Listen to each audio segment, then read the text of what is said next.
Good afternoon, Mr. Ukraine. Network media, another Ukraine. This is a network movement. Of course, my question is about Ukraine because it applies directly to our motherland, Russia.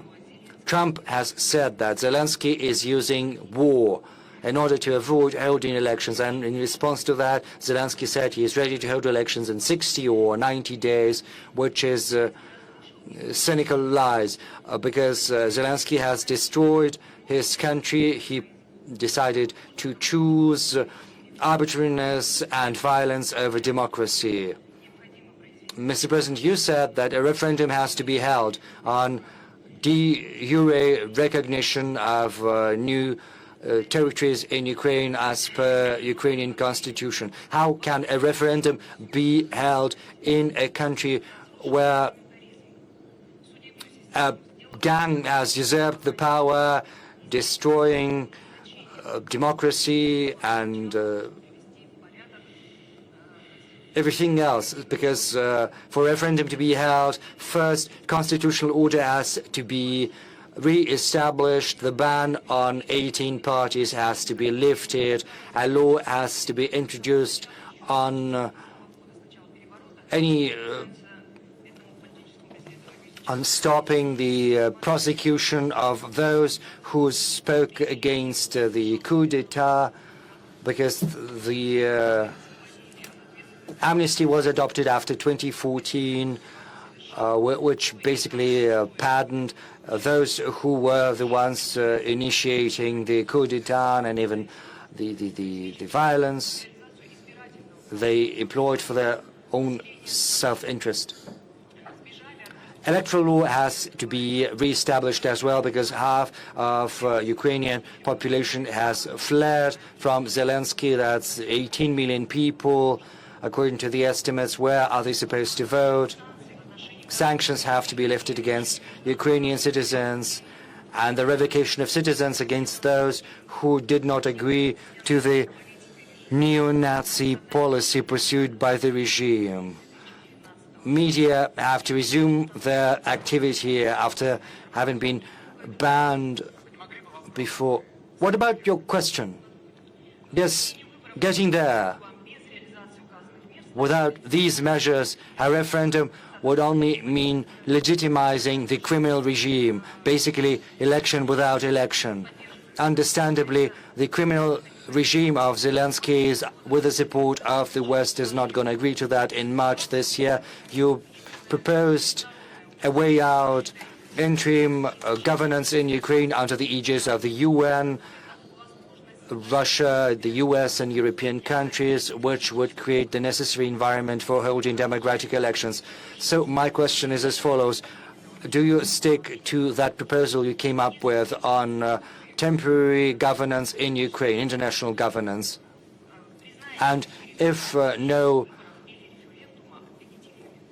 environment is created for these elections, will you recognize the legitimacy of these elections? Well, this is not a question, this is more of a political statement. I'll try to be brief. As far as elections in Ukraine are concerned, as far as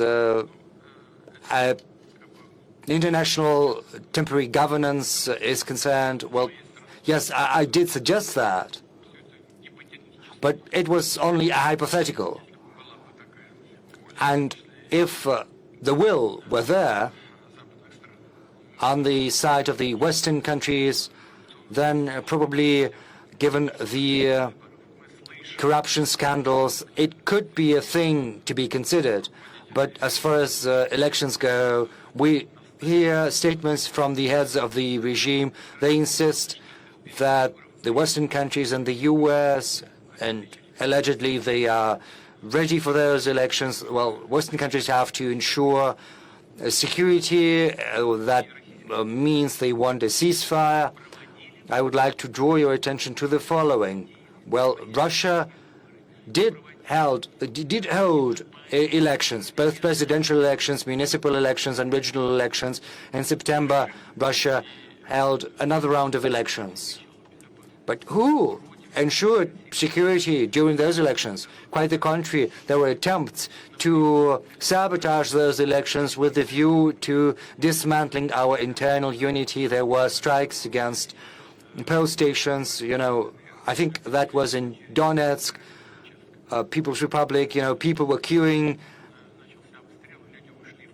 at the poll station. A shelling started. People went to the shelters, and once the shelling was over, they came back and they cast their ballot. We never demanded anything. We just did what we thought was right. And I think the current representatives of the Kiev regime could do the same if they truly wanted that.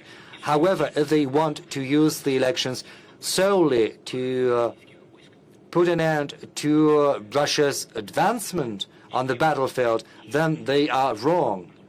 That said, I'm going to say something which is probably going to sound surprising. We are willing to think about how to ensure security during elections in Ukraine.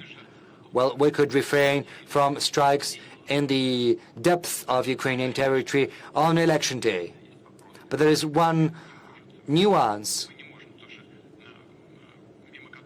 which we cannot circumvent, namely, in the territory of Russia, there are millions of Ukrainian citizens living from 5 million to 10 million, and they are entitled to vote. And if elections were to be held, we have the right to demand that those who organize these elections should provide the right to cast their ballot to those Ukrainians who are currently residing in the territory of the Russian Federation. There are other nuances that have to be studied laboriously, but this is no idle matter. I do agree that the authorities in Ukraine sooner or later have to become legitimate, and that is impossible without elections.